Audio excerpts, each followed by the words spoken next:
నమస్తే, జై శ్రీరామ్, భరత్ మాతా కి జై, వందే మాతరం. నేను మీ విలాసాగరం రమేష్. ఈరోజు 5th ఫిబ్రవరి 2026 గురువారం మధ్యాహ్నం ఈరోజు విడేస్తున్న 1,02,628 కిలోమీటర్ తిరిగింది. మహీంద్రా ఎక్సీ 500 W10 సన్ రూఫ్ బండి. 8 ఎయిర్ బ్యాగ్లు వస్తాయి, పుష్ బటన్ ఉంటుంది, క్రూజ్ ఉంటుంది, voice commanding, steering controllers, auto climate, inbuilt company నుంచి వచ్చిన బ్లూటూత్ కనెక్షన్, మ్యూజిక్ సిస్టమ్. మనం పోయే స్పీడ్కు మైలేజ్ ఎంత వస్తుందో చూపెడుతుంది, ఇంకెంత దూరం పోయే డీజిల్ ఉందో కూడా చూపెడుతుంది డిస్ప్లేలో. ఫ్రంట్ గ్లాస్ మారింది, ఆటో గేరు, సన్ రూఫ్ బండి, diesel, 4 power windows, power steering వస్తుంది.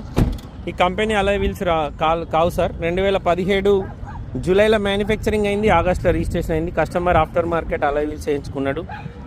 బండి చూసుకోర్రి, మీకు ఆర్సీ కార్డు ఇస్తా, షోరూమ్ ట్రాక్ కూడా చెక్ చేసుకోర్రి. కస్టమర్ అయితే జెన్యూన్ అంటుండు. బండిలో ఎక్కడ ఏపీసు రిప్లేస్ లేదు. సెకండ్ హ్యాండ్ బండి ఏది కొనుక్కున్నా చిన్న చిన్న రిపేర్లు ఉంటే చేసుకోవాలి సార్. సస్పెన్షన్ రిపేర్ వచ్చింది, అది వచ్చింది, ఇది వచ్చింది అంటే ఢిల్లీ లెవెల్ కూడా చేసియారు సార్. బండికి ఎన్ఓసి వస్తుంది, ఆర్సీలోనే ఎక్స్ షోరూమ్ ప్రైస్ ఉంటుంది, యూపీ నెంబర్ ఇది. ఫ్రంట్ గ్లాస్ ఒకటి మారింది సార్, బానెట్ నుంచి డిక్కీ వరకు ఏ పీస్ మారలేదు, ఎక్కడ రస్టింగ్ లేదు బండికి. 7 సీటర్ డీజిల్ బండి, ఆటో గేరు, స్టెప్ని 50% ఉంది, వెనకాల బంపర్ ఇరిగిపోయింది, సెంటరింగ్ తీగతో అల్లిండు. బంపర్లు ఇచ్చిపెట్టి బండి మొత్తం ఒరిజినల్ ఉంది సార్, ఎక్కడ రస్టింగ్ రాలేదు.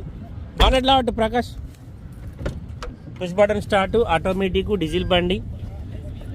17లో మ్యానుఫ్యాక్చరింగ్ అయింది, 17లో రిజిస్ట్రేషన్ అయింది, 32 వరకు జీవితకాలం ఉంటుంది, 2 లక్షల దాకా పేపర్లకు అవుతాయి. ఫ్రంట్ పొజిషన్లో హెడ్ లైట్ కంపెనీదే ఉంది, జూలైది 2017. హెడ్ లైట్ ఇప్పి మళ్ళీ ఫిట్ చేసారు ఒకసారి. షెసిస్ నెంబర్ ఓకే, బానెట్కు పాన పెట్టిరు. సో ఇక్కడ రిపేర్ అయింది బానెట్. ఈ హెడ్ లైట్ కూడా కంపెనీదే ఉంది. కస్టమర్ ధర 6,90,000 చెప్తుండు, బార్గెనింగ్ ఉంది సార్. ఇంట్రెస్ట్ ఉంటే ఈ నెంబర్ కాల్ చేయరి, ఓనర్ తోటి మాట్లాడిస్తా. డీలోకి అయితే 20,000 కమిషన్ ఇవ్వాలి, బై రోడ్ బండి రావడానికి 25,000 అవుతాయి. ఓకే సార్, నమస్తే, జై శ్రీరామ్.